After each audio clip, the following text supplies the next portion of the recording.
Asbury United Methodist Church, and I wanted to show you some items outside of the church before we go inside. We have two services, one at 8:30 and one at 10:30. I would like also for you to pay attention to the fact that our Cornerstone has three important dates in our church's history. 1836, which was the founding of our church. The 1836 building was a white frame building, and the membership grew so rapidly until in 1866 we built a red brick building in 1866. And by 1915, there were so many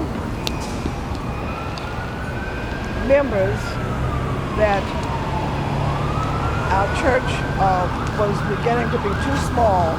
Our membership was growing so that Matthew W. Clare, who was the pastor at that time, along with the officials of the church, decided that we needed a larger church.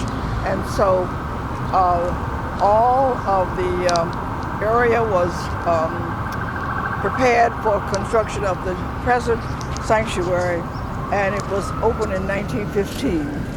Matthew W. Clare was the pastor at that time, and he became later one of the first two African-American bishops in the Methodist Church. In 2011, we celebrated our 175th anniversary, and so we placed a time capsule in this particular spot, and you can see what it says.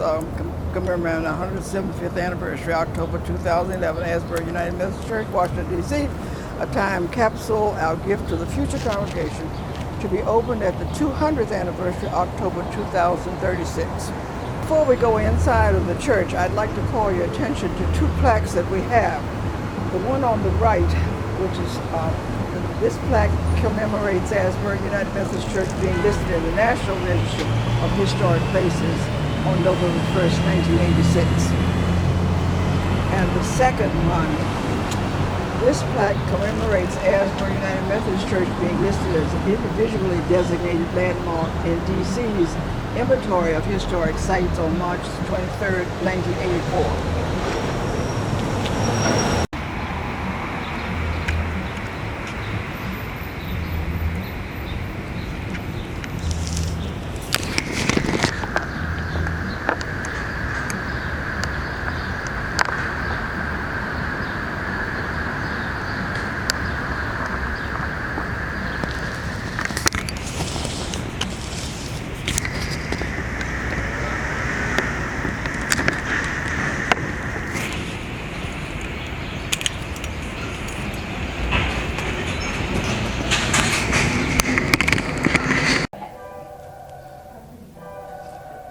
Before we go into the sanctuary, I want to call your attention to this particular cornerstone. It has a special significance to us. Someone at John Wesley at 14th and R Streets are called to let the church know that they thought they had something that belonged to us. Well, some of our members had left Asbury and formed another church, which became John Wesley, and they said that they thought they had something that belonged to us. It turned out that they had the cornerstone of our second church, our church that was standing in 1866. So my husband and I and my three sons went with them, with another member's husband of our church, of our committee, and retrieved this cornerstone. It's very heavy. It was well researched, and they found out that this cornerstone actually belongs to us. There are no more Asbury Methodist Episcopal churches that have these same beginning dates, built AD 1836 and rebuilt AD 1866. So my husband Floyd and I had this case built by a carpenter at Smithsonian Institute, and we presented this to the church on 1980 on Heritage Sunday as our gift to the church.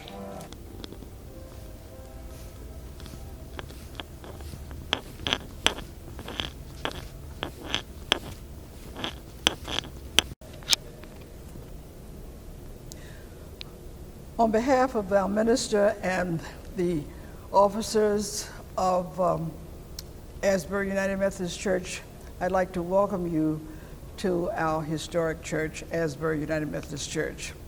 Before we start our walking tour, I would like to give you a little background about how we got here. We were part of Pantry Methodist Episcopal Church. And about 1833, the black members of Pantry went to the leadership of that church and asked if they might help them find a place where they could worship, the black members of the church could worship on their own, in their own church. And so they did select or help them to find a place, which was at this corner. Believe it or not, all of this in downtown Washington, D.C. was farmland. We know from city records that it was a farm area. And later on, when we wanted to install an elevator into in this church, the remodelers found that they kept hitting water. And so they found out eventually that there had been a well in that space. And so that was part of the farmland. And so over the years, we have developed from a small white frame building in 1836. In 1866, our membership grew so greatly until we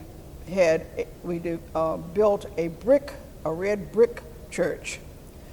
And the membership grew continually, and there were so many members that the minister at that time, Reverend Matthew W. Clare, who later became one of the first two African-American bishops in the Methodist Church, had the vision that we needed to build another church. And so this church was constructed of this gray granite, and our membership has continued to grow during that time. But before the church actually came into fruition, a John F. Cook helped us to develop our Sunday school in 1829. So actually the church and the congregation had a Sunday school before they actually had services. And so, of course, the Sunday school is very proud of the fact that they started before the membership of the church began to have worship services.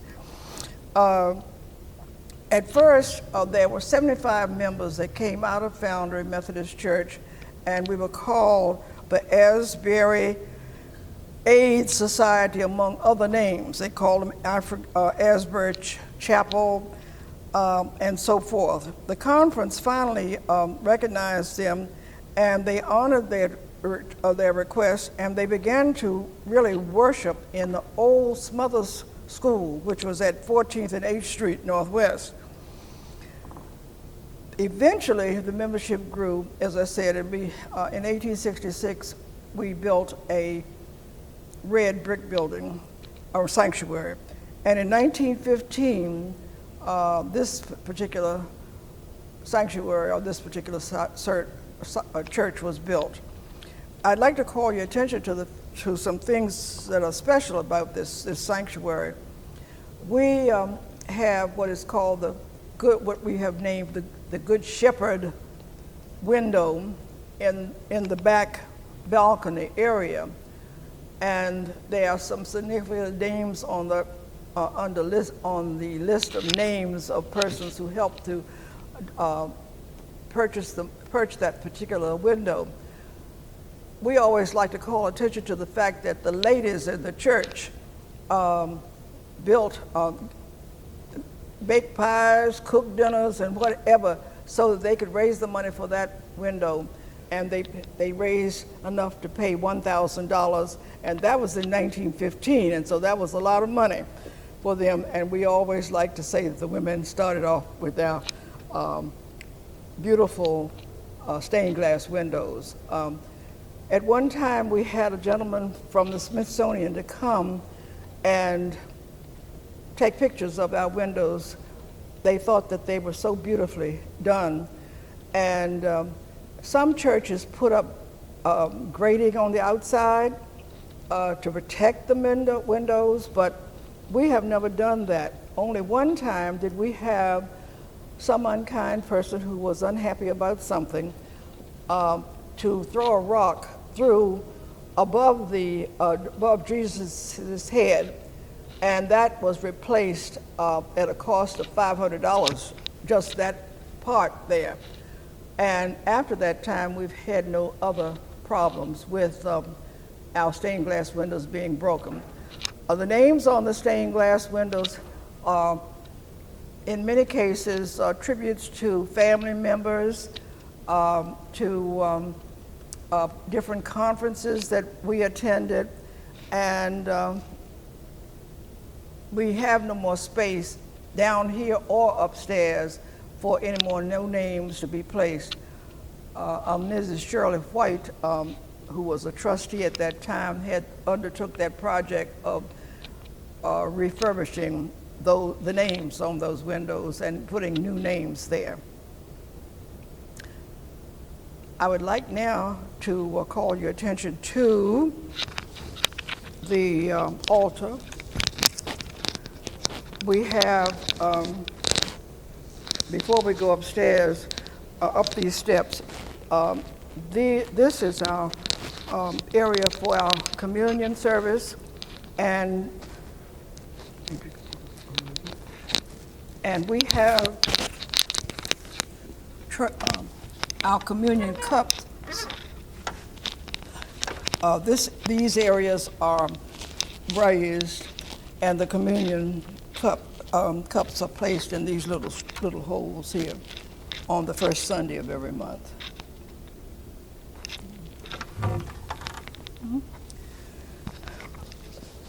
We have the names of some persons in the church who contributed to this new pulpit for the pastor. And this was during Reverend Dr. Robert Moten Williams' time. And I'd like to call attention to the fact personally that this is my husband's grandfather, Charles Elijah Jackson, and his wife, Elijah Jackson, he was an associate pastor at the time of the construction of this new church. So these are important. Adelle Williams was related to, that was Reverend Robert Moten Williams' wife, Adelle Williams. And there are other things I could tell you about some of the people on there, but those are important to me. Every first Sunday, we have a collection container that is placed in the middle of the middle aisle, and after persons take communion, they are invited to drop any amount of money, checks, into this particular collection container to help with an outside ministry, or to help the pastor to help those persons who might be street persons or whatnot. So this, I've asked them sometimes to put something in the bulletin to explain what this is, because we don't want persons to think that they are paying for communion.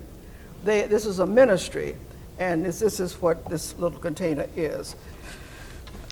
For a long time, there were no handrails for the persons who had to enter this part of the altar. And one of our members, who was an architect, contributed Mr. Brown, these handrails. We're going into the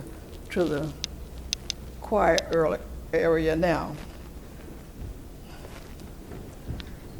Everyone knows that this is a cross and this is double of peace, and that there are 12 pictures, if I may, around this area, and each one of these symbols has to do with one of Jesus' 12 disciples. This area was redone by Mr. Isham Baker, who was an architect. His wife is still here, Josephine Baker, and he redid this area. And we do have the meaning of each one of those symbols, and so if anyone is interested in knowing, but if anyone wants to take a peep at, take a chance in naming any of the disciples from what you see there, you may do so at this time quickly. And then you invite them. This is how you invite some of them, or they might be invited to speak. This is the area for the choir. Generally, the women sit on this right side, facing the cymbals, and the men sit on the left side, facing the women. I'd like to also call your attention to the fact that we have a Cassavant organ. At one time, we were the only church in this area that had a Cassavant organ. The organ makers in Canada, Ontario, Canada, were contacted by our organist director, Mark Fax, who was a member of Howard University's faculty in the School of Music, and he worked with the persons at the Cassavant Company to make this organ. This organ has been renovated several times, and it is played beautifully by the organist that we have now. I don't want to call too many names because you get into, well, you didn't mention, and also we don't know who the pastor is going to be after about 10 years, if they stay that long, but that's generally the average time that they stay. All right, now, I'd like to call your attention to the fact that the pipes for the organ are behind those screens there. And at one time, the only way they could get to the roof, they would have had to remove some of those pipes. My husband, who was a lieutenant in the DC Fire Department, said, no, we can't do that, but we should have a door up there going to the roof. And so a doorway was installed so they could get to the roof without removing these very precious pipes. I'd like to call your attention to the fact that our ceiling is really special. It is put together with pegs. No nails are involved in construction of that ceiling. And very few churches in Washington have, I think there are one or two that have a ceiling somewhat like this. But that was something special that I wanted to call your attention to.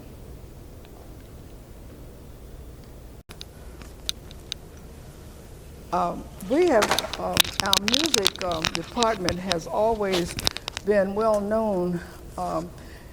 We have been told that members of Congress would come here to hear the choir have concerts on Sunday evening or play.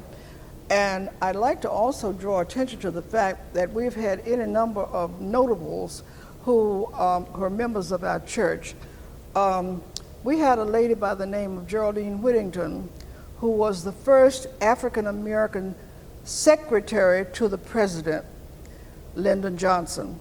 And she sat back about the second or third pew from the back. She is deceased now, but she was the first African-American secretary for a president.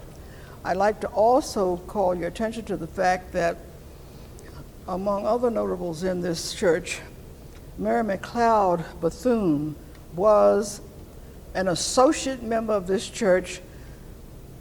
She sat about the third pew to my left on that side when she was in town.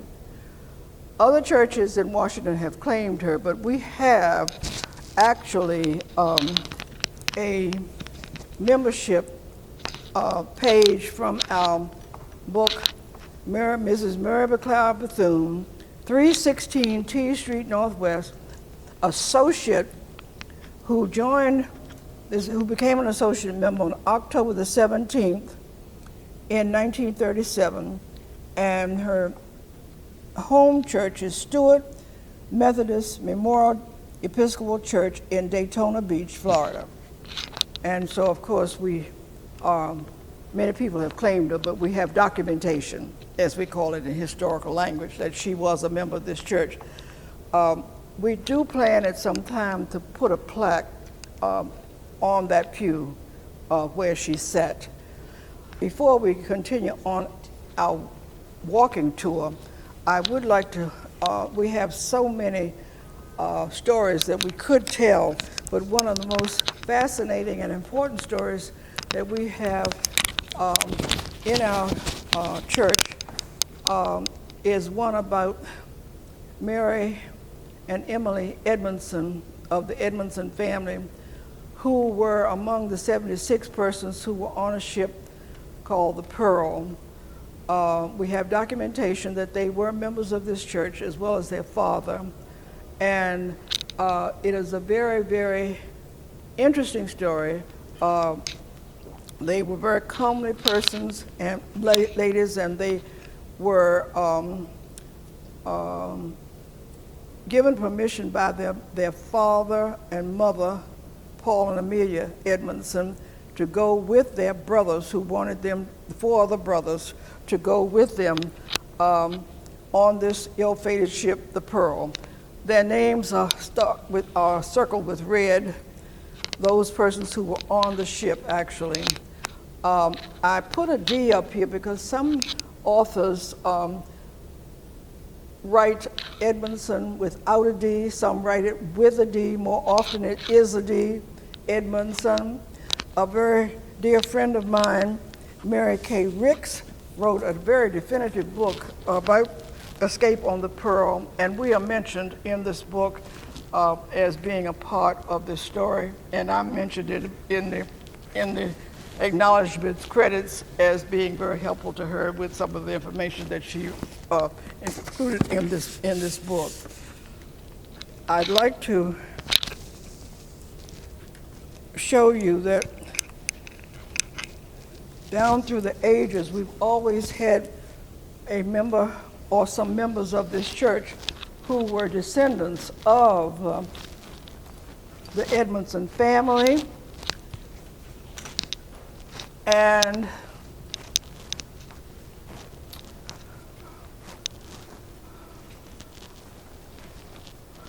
in present day time, Paul and Amy Johnson were descendants of the 6th child, Eveline, of the Edmondson family.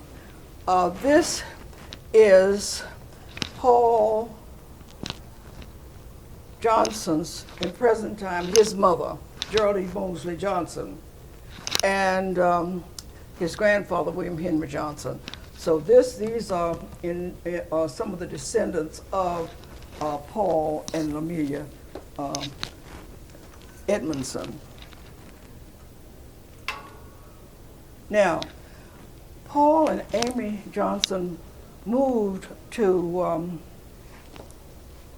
Virginia. I understand that they are considering returning, but they do have a daughter who is in the area, and she is still a member of this church, Dr. Raina Johnson, and she attends as often as she can. Now, I'd like to continue on with our tour and indicate that we have some stained glass windows here in honor of persons, and I'll get to a special stained glass window in a few minutes. But before we do, I'd like to indicate that there is a dedication of the Caroline, which has to do with the bells, that was dedicated to Mrs. Fannie Moulton Williams, one of the sons of Reverend Robert Moulton Williams. her husband, Dr. Emerson Williams, and family purchased those carillons for the bell choir, and that's a plaque for that. Behind this door, they call it the media ministry, and but it's the tape and CD ministry, and so the sermons are taped and some special programs are taped here, and those tapes are for sale. This is a very special memorial window. It's called the Founder's Window, and it was commissioned by Dr. Emerson A. Williams' family, but Keely Ron Anderson was the who was the artist who worked on this window for Dr. Williams. Dr. Williams was a son of Reverend Robert Moulton Williams. He had three sons, and Dr. Emerson Williams was a physician in this area. I tried to help the congregation understand what this window was all about. And so this piece here next to the Founder's Window is an explanation that I gave about the parts of this window. We have, of course, our founding date, which is 1836. The road history of Asbury here on up, and one of the windows is dedicated to the founders, and then the beginning date 1836, as I said, and the African American symbol, which is shown here. And I don't know whether you can see this, but you have to visualize that. And it's here, up like this. And then the two-headed crocodile with one stomach. This is this part here, that's number 6. So we thank Mr. Anderson for giving us this interpretation, and we hope that all of you will continue to enjoy this particular beautiful window. Mm-hmm.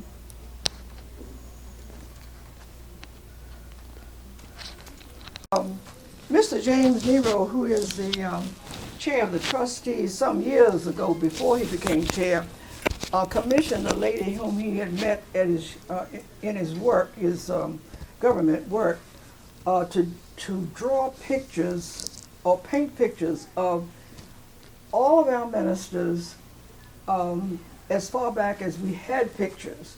So beginning with, now there are some pictures, I understand, over at Lovely Lane, which is a museum for our Baltimore Washington Conference, that might show our ministers before 1881. But this is a gallery of the present all the ministers that we could have. Now this is a picture of Reverend Matthew W. Clare, 1902 to 1919, who was instrumental in having us to worship in the building that we worship in now. That was a great period of growth. And all of these pictures, we have early on knew some of the relatives of some of these pastors, but they probably all deceased by this time. This minister, Reverend James U. King, they said he was quite a dynamic speaker. And this Reverend Jenkins, up until recently, we were in contact with some of the members of his family. This is a picture of Reverend Robert Moulton Williams, whose son, Emerson, commissioned that Founder's Window. Reverend James W. Boyd was a people's pastor, and he used to visit us every year after he retired, but he's deceased. Reverend Frank Williams, he was very serious about being a minister. He wanted everything in its place, everything properly done. And a story was told today about the fact that you could have on a brown suit and you could wear it talking about the associate pastor, he could wear a brown suit and brown shoes, but when he walked down the aisle, he had to have black shoes. Reverend Joshua Hutchins, I give all honor to him because he was the one who said we must have a church historian. And so that is the reason why you have that plaque on the door. He is the only pastor that we have had so far who died while serving the church. Well, he was a district superintendent before he became a pastor here. Reverend Matthews is still alive. All the other pastors have passed. Reverend Matthews is still living, and Reverend Shockley, who was our pastor before, our present pastor, Reverend Dr. Iantha Marie Mills. This is a window, a display of showing all the pictures of our presidents of United Methodist Women. And then the men, after the women did their thing, the men had to do their thing. So they have pictures of all of the men who have been presidents of the United Methodist men, and they have their charters and so forth. I invite you now to enter our church office. We have a secretary here Monday through Friday, and very efficient secretary. And she is also able to determine who is coming through our doors. This hallway leads from the office into the associate pastor's office and into the senior pastor's office. But inside of the senior pastor's office there is a restroom, and across this hallway, back of this wall, there is a closet for their robes.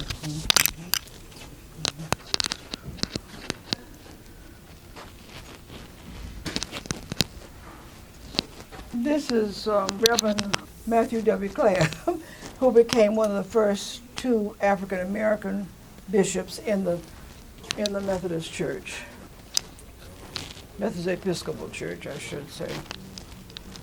This is an earlier choir, and the way that the sanctuary looked in 1931, where the organ was, and where the pastors' chairs were and what they looked like at that time. This is my husband's aunt, Miss Jackson, who served for 30-some years as a church secretary. This is his cousin, second, third cousin, who was the first woman trustee, Mrs. Genevieve Staley. And the date of this picture happens to be the date of my birth. Hi. How are you? The date of my birth, April 26, but 1931, no, a little earlier than that. I think I was 3 years old at that time. The urn that you saw in the narthex, they were burning the mortgage to the church. This is Robert Moten Williams. This is Bishop Matthew W. Clare. And that stand is out there in the narthex. You see ashes in it. Okay. This shows that we are a life member of the National Association for the Advancement of Colored People.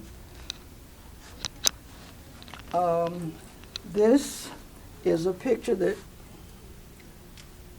that shows the doors, the original doors of our church in 1950. I mean, this lasted until modern times. These are the original doors. But we have one or two of these lights in the archives. These were the lanterns that were on, well, lights that were installed, and we have them in our archives. This is a Scurlock photo, and Scurlock was one of the famous black photographers. This is the only woman that's in, we think it has to do with the trustees. We're not sure. And it's like Paul Sluby told us, well, they tried to put a few names there. But Paul Sluby helped us write a history book, said that pictures aren't worthy unless you know who's in the picture. A crest and some things about that are important to our church.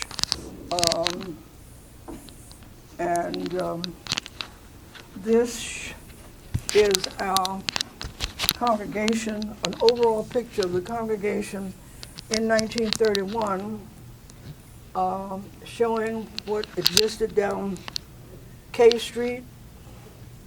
There are lights again. There's the signage that talks what's going to happen on Sundays, and what's all across there on 11th Street. What's over there now? High rises. This is Reverend Matthew W. Clare and his wife. This is Reverend Robert Moten Williams. And this is my husband's grandfather, Reverend Charles Elijah Jackson. He was the minister here, and he is the one who had the vision to build this gray stone building. Now, we are now in the new part of the church, which was built in 1973. This is Reverend Matthew W. Clare, who became one of the first two African-American bishops in the Methodist Church. And this is my husband, Floyd Robinson's grandfather, Reverend Charles E. Jackson, who was an associate pastor with Bishop Clare. This is Leroy Brown, that's his name, who put the stairway up to the altar. He's the architect who did that, and he's also was the architecture for this new part of our church, Leroy W. Brown. And this shows our homecoming Sunday in 2000. And there is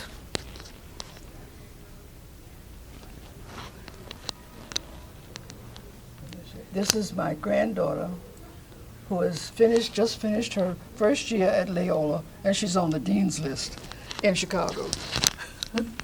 You see how little she was? Okay, now that's how you have that. Oh. And this is Foundry and Asbury have been meeting. What do they have it here? 2000, I guess it was. That's the date that I see up there. We worked with Foundry. We called it a period of forgiveness and reconciliation.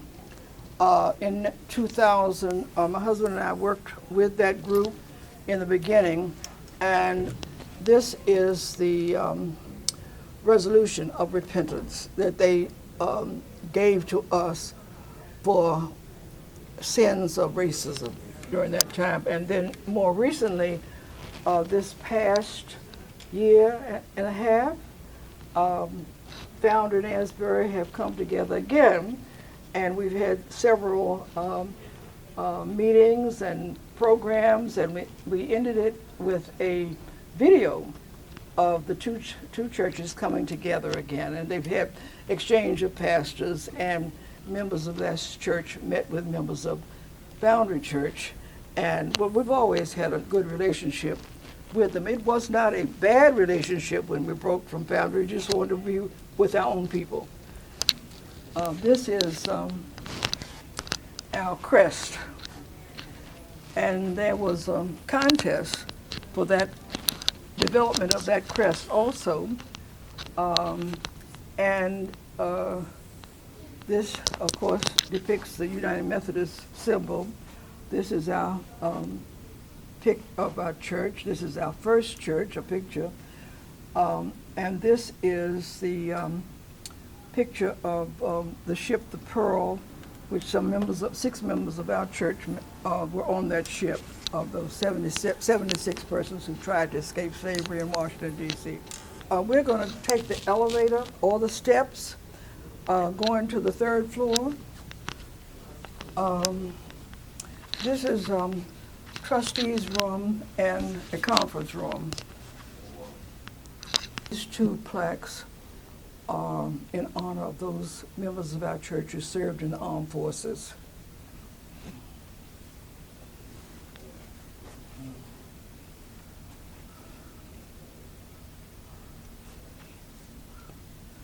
And as you can see, we had members of all. This is the Army, Navy, Marine Corps, and Air Force.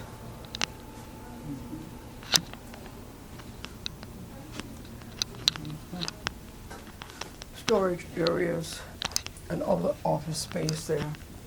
I think the finance people work in there.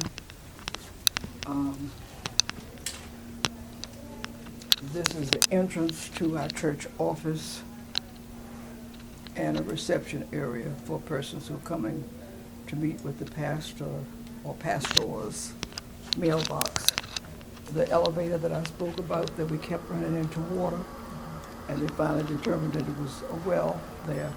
Okay.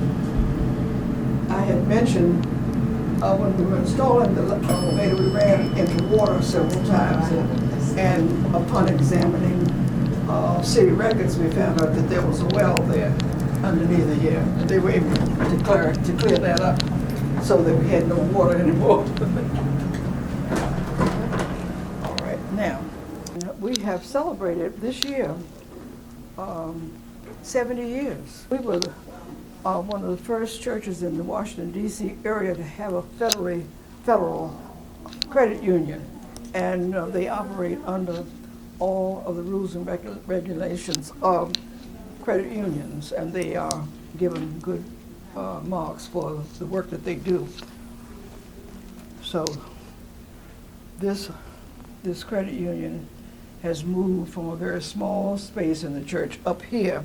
The women ushers are having a meeting in this room that we shall pass in a few minutes.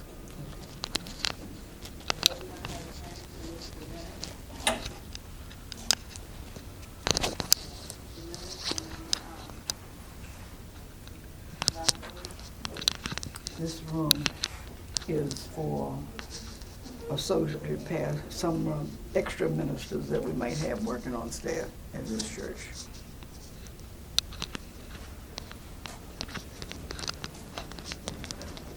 This is a young and young adult meeting room of their own. We're trying to develop positive relationships with our youth.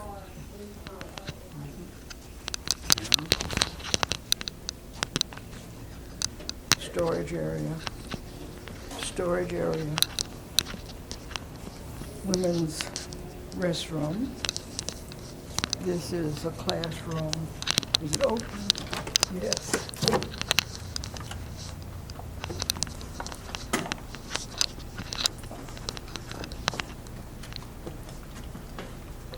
At one time, we had a children's daycare center run by a very, very competent lady. But with the new buildings all around our church, all of the high-rise work areas have daycare centers. So therefore, it closed us up. And we didn't, we still have our charter. We still can have one here in other years or down the road a piece. But we were fully operating with a daycare center here. I particularly want you to see some things that I like to show you all the time. The baby chairs, the cribs that on Sundays they can bring babies up here. And there are some young ladies who help there, help with those babies, and there's a changing station there. I love to show our visitors that we had these little toilets for the babies. And little sinks. And a mirror even for them to see themselves. We call her Shanoa, but this is Miss Goodwin, who is our receptionist, and display case and bulletin boards, and everyone in all of the major officers in the church have a mailbox. In 1973, this addition to the church came into fruition.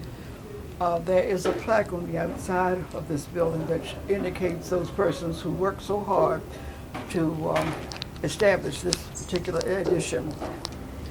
We're about to enter into an area which we call G1.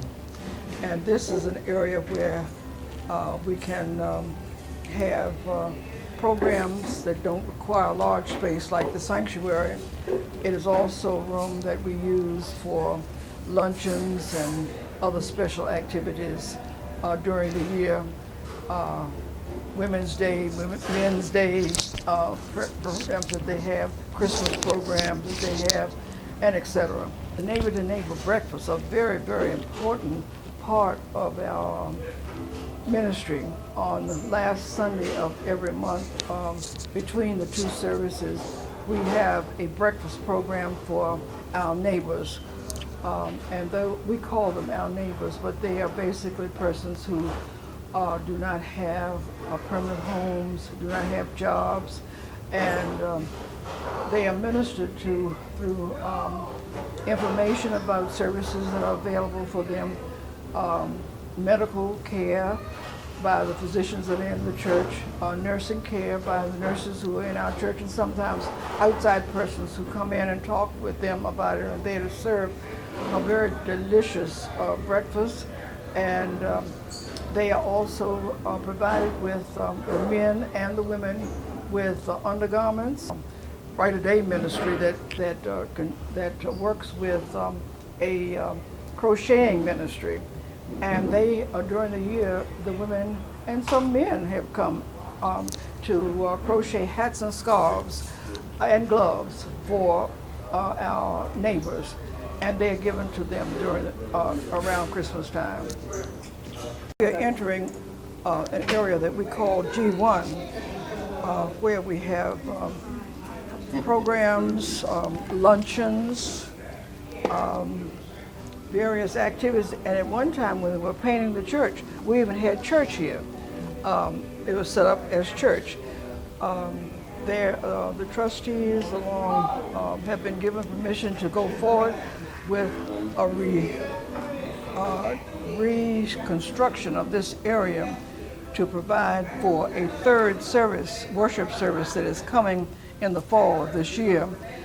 This room will have quite a change, and it will contribute to a Saturday worship that will be different from the regular services that we have upstairs in the sanctuary.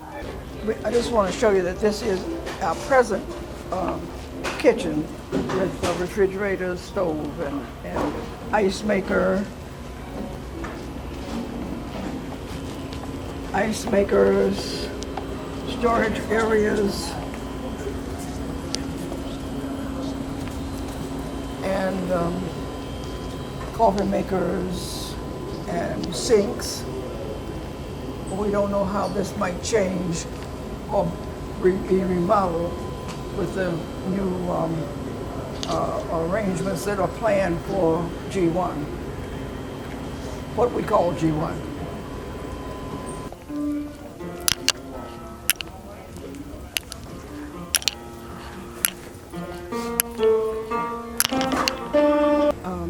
This room, prayer chapel, has been developed by the Prayer Ministry Committee as an answer to a quiet sanctuary for persons who would like to come in and pray quietly if they don't pray upstairs in the sanctuary.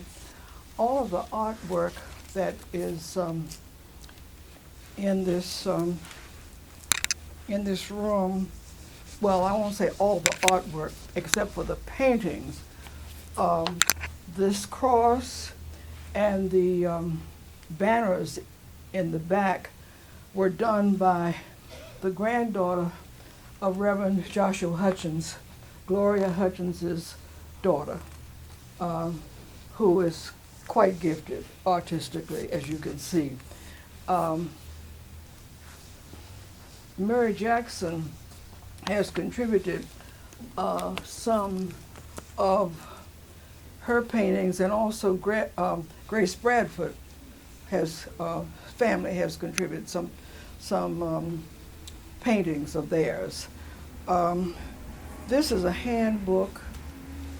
This is a handbook that was developed by the Prayer Ministry that tells about this prayer chapel space. There's a notebook here where persons might indicate that they want to leave a message, or they are asking for a special prayer, and the Prayer Ministry does look at this. And some people might sign their names. Yes, some persons do sign their names. Others, it's just anonymous. And there are various booklets, and also a Bible or song books, hymnals that persons might want to read while they're in here. But it's a quiet place for persons who need to talk with the Lord. The area that's adjacent to Prayer Chapel is called the Food Pantry area, and they work the members of this committee gather various non-perishable materials, perishable materials for persons that are listed who need extra groceries beside what they can gather from the government or wherever, and they are on a list that they give bags of food, non-perishable foods, and that's the area where they store the materials, the food, non-perishable foods that members of the congregation give them.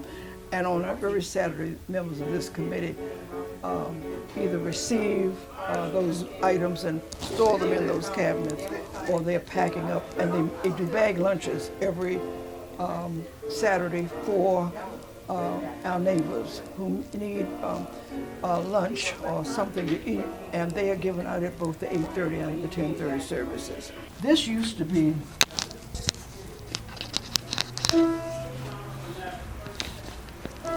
how people who wanted to come in and leave maybe checks that they didn't leave on Sunday in Miss Jackson's office. This was her office. This was the church, the office for the secretary. And the pastor was somewhere along over in here where the archives is now. This is where this was our kitchen. And the door over here leads to the basement of the church, of the old church. And there's still stuff down there. But now, we house older adults. It's a daycare center for older adults now. And so this is an office for them, as well as an office on the third floor that they use. But I just wanted you to know about that. We're now going into the area where the various choirs rehearse, and Mr. Everett P. Williams is rehearsing the men's choir for their Men's Day program tomorrow. I will show you that. I'll show you several areas. As we go in, on the right-hand side, there's a door, and It's a ministry that gives out underclothes and whatnot for our neighbors, and they store their things in that room. It used to be the Girl Scout room. We also had a Boy Scout troop here also, but we no longer have them. On the right-hand side is the men's choir room. Across from the men's choir room is the ladies' choir room. And then there's another room over here with like a twin bed that is used for the older daycare persons who come to this church from Monday to Friday. They're in the process of finding a larger place. So at the present time, we house them. With the new plans, they would be closing off this door. I'm not closing off, but this area. And I told the trustees that they would have to find a place to put this statement that Joshua Hutchins made in a sermon, that he was the one who actually insisted that we have a Records and History Committee.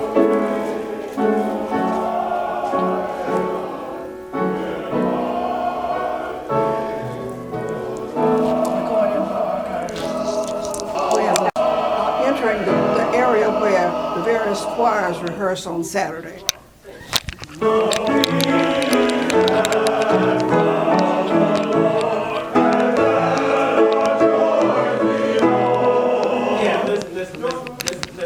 Listen. You're making harmony with each other.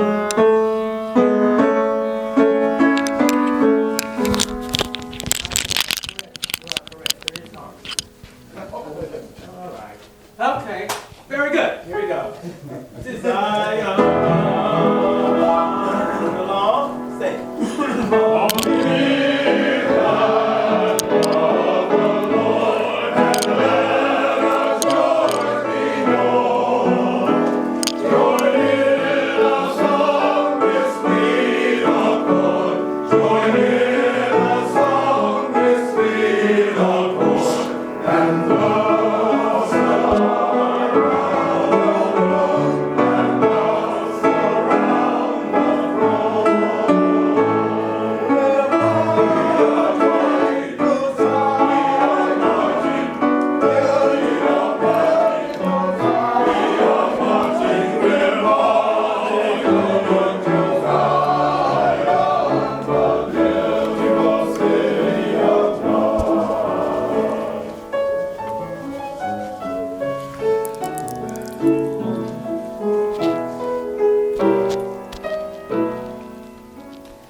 This is the men's choir room.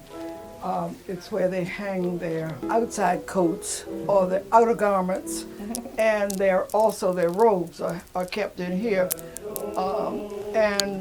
The music is stored. The copies of the music are stored here and filed. They keep the robes in here. The choir director's office is next door to the men's area. We are marching, marching, we are marching, marching, yes, we're marching, marching, yes, we're marching, marching, we are marching, marching, we are marching, marching. This is the choir director organizer's office, Mr. Everett P. Williams. We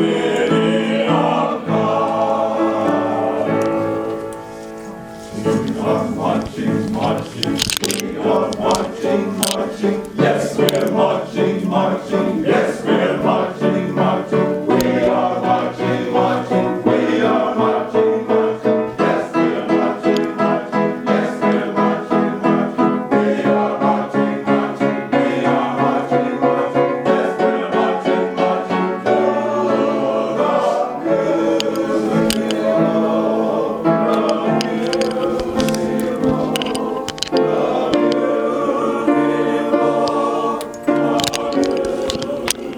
This is the area where the women who are in the various choirs hang their robes and their various outer garments when they come for rehearsals Some music is stored here also in this room, in this area. We're entering the area that will lead to our history and archives area. All right, y'all got it. Now, before we go, I'm going to touch on, I believe it's on the other side of the light. This is our little song for,